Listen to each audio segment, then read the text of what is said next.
नमस्कार मंडळी, मी तुमचा लाडका मित्र वरद विजय चव्हाण आणि मी तुम्हा सर्वांचं माझ्या युट्यूब चॅनलमध्ये स्वागत करत आहे. मंडळी, पंचक नावाचा नवीन मराठी सिनेमा आजपासून आपल्याला थिएटरमध्ये बघायला मिळणार आहे. माधुरी दीक्षित नेने आणि डॉक्टर नेने यांचा हा प्रोडक्शन मधला पहिला सिनेमा आहे आणि पहिला सिनेमा प्रोड्यूस करण्यासाठी त्यांनी एक मराठी सिनेमा निवडला, यासाठी त्यांचं विशेष कौतुक. आता कोकणात काही विशिष्ट भागांमध्ये पंचक नावाची ही जी काय प्रथा आहे ती फॉलो केली जाते, हे मला याच चित्रपटाच्या माध्यमातून कळलं. मला त्याच्या आधी या सगळ्या गोष्टींबद्दल काहीच कल्पना नव्हती. सो गोष्ट आहे खोत परिवाराची. खोत परिवारातले प्रमुख दिलीप प्रभावळकर हे मृत्युमुखी पडतात आणि दिलीप प्रभावळकर यांचा सायन्सवर जास्त विश्वास असतो. ते कुठल्याही प्रकारच्या श्रद्धेला किंवा अंधश्रद्धेवर त्यांचा विश्वास नसतो. त्यामुळे ते ठरवतात की जिवंत असताना ठरवतात ऑब्व्हियसली की आता आपण बॉडी डोनेट करायला हवी. त्यांचं हे बॉडी डोनेटचं जे काही प्रकरण आहे ते बघून मला माझ्या नानांची आठवण आली. माझ्या नानांनी सुद्धा त्यांची बॉडी डोनेट केली होती, पण त्यांच्या वेळेला पंचक लागलं नव्हतं. ते जर लागलं असतं तर आज मी तुमच्याशी हा रिव्ह्यू शेअर करू शकलो नसतो. सो दिलीप प्रभावळकर जे आहे ते मृत्युमुखी पडतात आणि ज्योतिषशास्त्रात जेव्हा पंचांग बघितला जातो तेव्हा असं लक्षात येतं की आईला ही जी वेळ आहे जेव्हा ते मृत्युमुखी पडलेत ती वेळ खूप अशुभ आहे आणि आता या फॅमिलीला पंचांग लागलाय. तर पंचांग काय असतं तर जो व्यक्ती मृत्युमुखी पडलाय त्या फॅमिली मधले त्याच्याबरोबर तो 5 जणांना म्हणजे हमपाच असं होणार आणि सगळ्यांना घेऊन जाणार, कोण ना कोणतरी मृत्युमुखी पडणारच. आता कोणाचा नंबर लागणार आपल्या दिलीप दादांनंतर याच्यावर अख्ख्या फॅमिलीचा गोंधळ उडतो आणि सगळे असे भयभीत होतात. पण हे ऑब्व्हियसली मराठी सिनेमा असल्यामुळे आपण एकदम हॉरर या जॉनरमध्ये जात नाही. आपण सगळे सीन कॉमेडी याच पॉइंट ऑफ व्ह्यूनी बघतो. आता आदिनाथ कोठारे जो आहे तो दिलीप दादांकडून इन्स्पायर झालेला एक तरुण आहे. त्याचा सुद्धा सायन्सवर जास्त विश्वास आहे या सगळ्या श्रद्धा अंधश्रद्धा याच्यापेक्षा.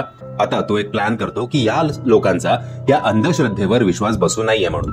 आता त्या प्लॅन मध्ये तो यशस्वी होणार की स्वतःच त्याच्यात अडकणार हे जर तुम्हाला जाणून घ्यायचं असेल तर तुम्हाला हा सिनेमा बघायला हवा. मंडळी, मला मान्य आहे की आता मराठी सिनेमाचा, मराठी इंडस्ट्रीचा ओव्हरऑल जॉनर जो आहे तो कॉमेडीच आहे. त्यामुळे स्टार्टिंग पासून एंड पर्यंत या सगळ्या भयभीत सिच्युएशन्स मधून सुद्धा कॉमेडी कशी करता येईल याच्याकडे या मेकर्सचा जास्त कल होता. फर्स्ट हाफ मध्ये नो डाऊट ते या प्रयत्नांमध्ये यशस्वी देखील झालेत. फर्स्ट हाफ मध्ये असे अनेक सिक्वेन्स येतील जिकडे तुम्ही लोटपोटून हसाल, तुम्ही प्रचंड एन्जॉय कराल. बट सेकंड हाफ तेवढाच प्रचंड ताणल्यासारखा वाटतो आणि कुठेतरी या विषयाचा सिरियसनेस जो आहे तो कुठेतरी आपण गमावून बसतो. आता फॉर एक्झाम्पल तुम्ही भूल भुलैया हा अक्षय कुमार विद्या बालन यांचा जर तुम्ही सिनेमा बघितला असेल तर त्याच्यात बघा start to end comedy comedy comedy असं नाहीये. जिकडे भीती वाटायला पाहिजे, जिकडे भूत आलाय असं वाटलं पाहिजे तिकडे भीती सुद्धा वाटत होती आणि मध्ये मध्ये चांगले पंचेस देखील पेरले गेले होते आणि क्लायमॅक्सला तर विद्या बालननी खाऊन टाकलं होतं, ते तुम्हाला सगळ्याच माहिती आहे. तसं इकडे थोडं आपल्याला या सगळ्या वातावरणाची, आपल्याला या परिवारावर जे काही संकट येणार आहे किंवा येऊ घातलं आहे त्याची भीती वाटावी, त्या कॅरेक्टर्स बरोबर आपण कनेक्ट व्हावं असं होत नाही का, कारण सगळेजण कॉमेडीच करतात. त्यामुळे कुठेतरी एक कल्ट सिनेमा होता होता राहतो कॉमेडीच्या नादात, असं माझं मत आहे. अनेकांना ही कॉमेडी स्टार्ट टू एंड आवडेल सुद्धा, यात काही शंका नाहीये. मी एक वेगळा पॉइंट ऑफ व्ह्यू मांडण्याचा प्रयत्न तुमच्यासमोर केलाय. सिनेमाची जमेची बाजू म्हणजे लोकेशन्स. कोकणात कुठलाही सिनेमा शूट करा तो अत्यंत सुंदर वाटतो आणि प्रत्येकाचा अभिनय, सिनेमा कितीही गणलेला असला तरी मराठी कलाकार खूप प्रामाणिकपणे त्यांची कामं करतात. तसंच इकडे प्रत्येकाने अभिनय केलेला आहे. फक्त दिलीप दादांचे जर तुम्ही खूप मोठे फॅन असाल तर तुमचा थोडा भ्रमनिरास होईल, कारण त्यांची भूमिका खूप छोटी आहे. नरेशांच्या माध्यमातून ते आपल्यासमोर येतात आणि काही काही फ्लॅशबॅक मध्ये ते आपल्यासमोर येतात. त्यामुळे त्यांना जरा जास्त बघायची संधी मिळाली असती तर जास्त मजा आली असती. बाकी स्टँड आउट होतात आय थिंक नमिता धुरी आणि आनंद इंगळे, त्यांचे चांगले आहेत. भारती आचरेकर, सतीश आळेकर, त्यांचा सुद्धा छोटा रोल असला तरी तो चांगला आहे. आदिनाथ कोठारे, तेजश्री प्रधान यांना कॅरेक्टरला जेवढं आय थिंक जरा जास्त कॅरेक्टर डेव्हलप झालं असतं तर त्यांना जास्त काहीतरी गंमत करता आली असती.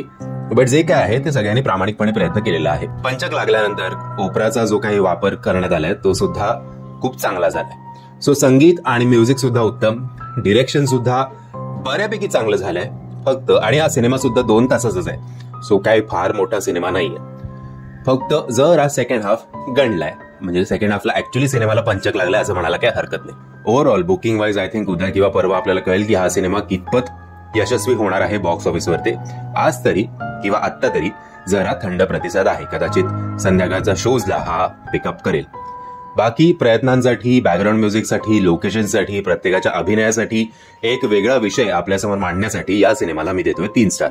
म्हणजे जर तुम्ही माझ्या मतांशी सहमत असाल किंवा असहमत असाल तर मला कमेंटच्या माध्यमातून कळवा. आणि जर तुम्हाला हा व्हिडिओ आवडला असेल तर प्लीज या व्हिडिओला लाईक, शेअर आणि चॅनलला सबस्क्राईब करायला विसरू नका. जय हिंद, जय महाराष्ट्र.